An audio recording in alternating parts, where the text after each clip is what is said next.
கர்த்தரையே சேவிப்போம் என்று இந்த காலை வேளையில புதிய நாளில் தொடங்குவோம். சங்கீதம் 2:11 பயத்துடனே கர்த்தரை சேவியுங்கள், நடுக்கத்துடனே களிகூருங்கள்.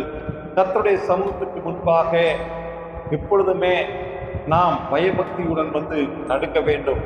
அவரை பயத்தோடு சேவிக்க வேண்டும். கர்த்தரை பயத்தோடு ஆராதிக்க வேண்டும். அதுதான் ஆராதனையின் நீதியாக இருக்கிறது. நாம் கர்த்தருடைய சமூகத்தில் களிகூறும் போது நம்மிடத்தில் நடுக்கமும் பயமும் இருக்க வேண்டும். அது மெய்யான ஆராதனையாய். இந்த நடுக்கம் மாம்ச பிரகாரமாக அல்ல, இது ஆவிக்குரிய நடுக்கமாய் இருக்க வேண்டும். இது பயத்தில் நடுக்கம் இருக்கக்கூடாது.